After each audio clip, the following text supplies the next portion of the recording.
Assalamualaikum warahmatullahi wabarakatuh. Halo kawan-kawanku dimanapun kalian berada, saya ucapkan banyak terima kasih pada kawan-kawanku yang sudah mendukung dan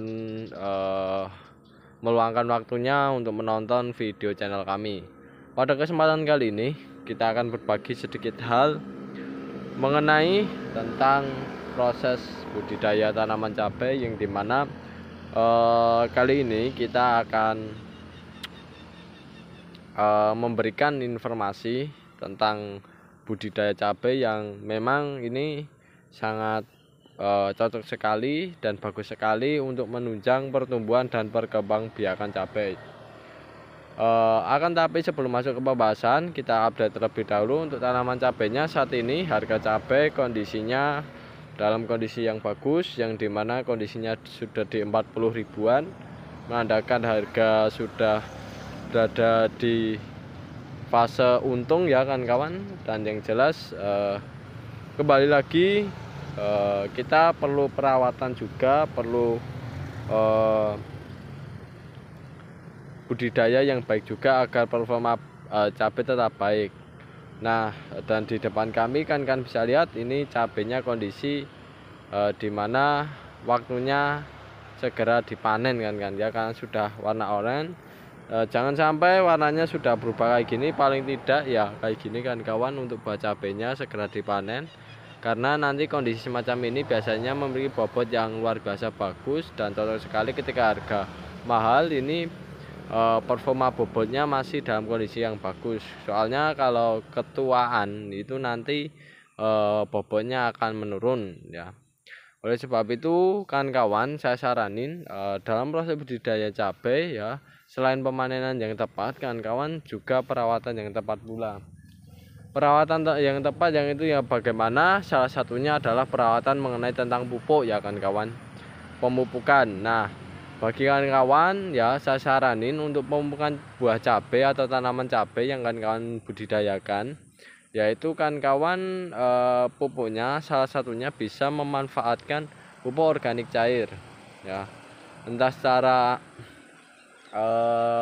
masih awal hingga akhir.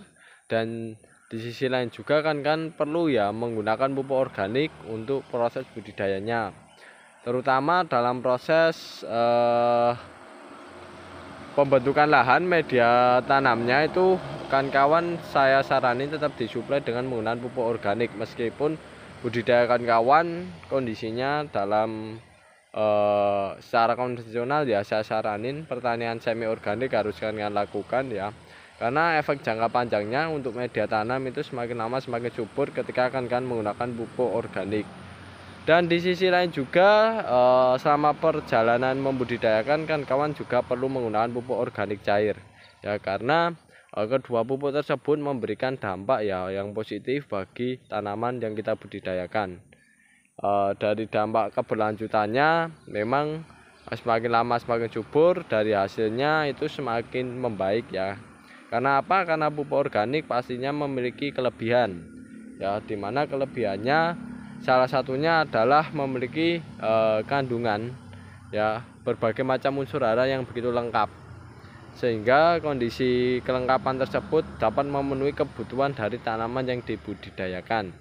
Syukur-syukur kawan-kawan bisa membudidayakan secara 100% menggunakan pupuk organik ya, itu jauh lebih bagus. Akan tetapi saya saranin untuk kawanku ya, itu pupuknya ya, alangkah lebih baiknya dalam proses budidaya ditambahkan dengan penggunaan pupuk organik cair maupun pupuk organik padat. Nah, kalau untuk pupuk organik padat yang dipergunakan untuk media tanam itu kan kawan bisa dari berbagai jenis bahan ya, seperti kotoran sapi ya, kotoran kambing itu bagus sekali kan kawan, kotoran ayam, nah itu juga bisa dipergunakan untuk bahan pupuk organik, ataupun seresa-seresa tanaman yang jelas diolah terlebih dahulu untuk menjadi pupuk yang siap dipergunakan tanaman, baru diaplikasikan ke lahan.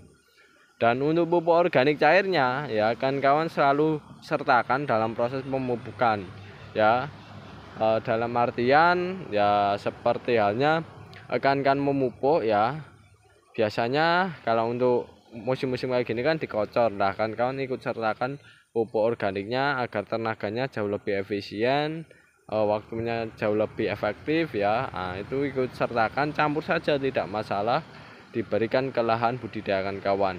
Kawan-kawan pasti akan merasakan dampaknya ya bagi tanaman yang dibudidayakan, dan ini sudah banyak sekali penelitian yang menunjukkan ada pengaruhnya ya terhadap pertumbuhan maupun perkembangbiakan dari tanaman cabai dengan menggunakan pupuk organik ya kan kawan. Bahkan tidak hanya tanaman cabai, tanaman lain pun juga bisa kan kawan, semacam itu.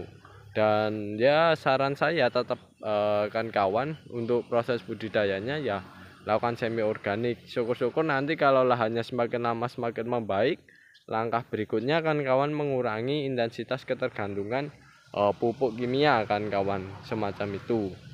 Nah, selanjutnya yang jelas kan kawan juga perhatikan ya, untuk penggunaan pupuk organiknya, pastikan pupuk organiknya satu pupuk organik yang sudah memang benar-benar jadi, tidak asal-asalan pupuk.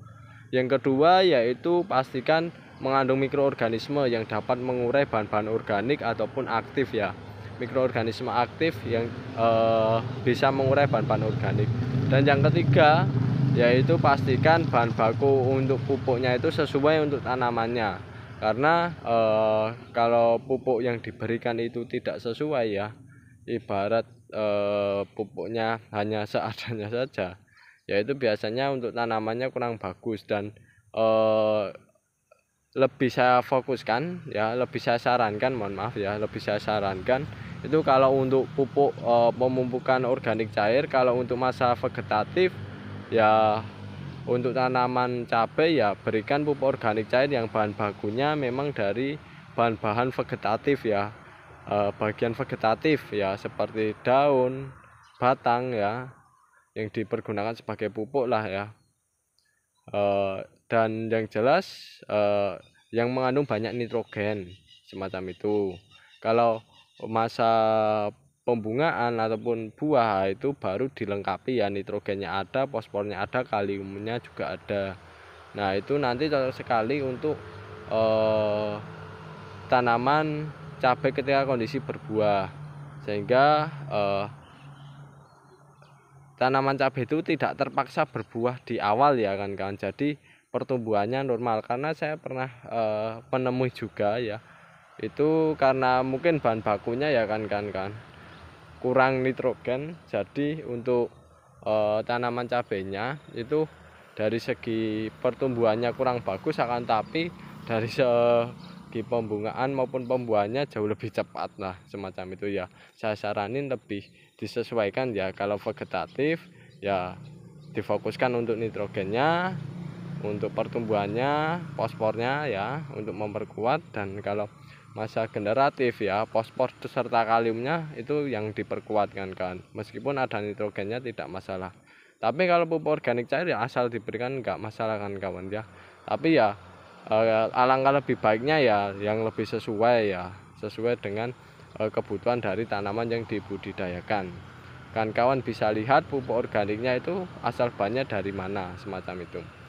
Oke, itu dulu yang bisa saya berikan sarannya dalam proses budidaya cabai dan cerita pengalaman saya, kurang lebihnya semacam itu. Semoga kawan-kawan bisa mengambil manfaat, hikmah, serta meninggalkan kekurangan maupun kesalahan dari kami ya. Kurang lebihnya mohon maaf. Terima kasih. Wassalamualaikum warahmatullahi wabarakatuh.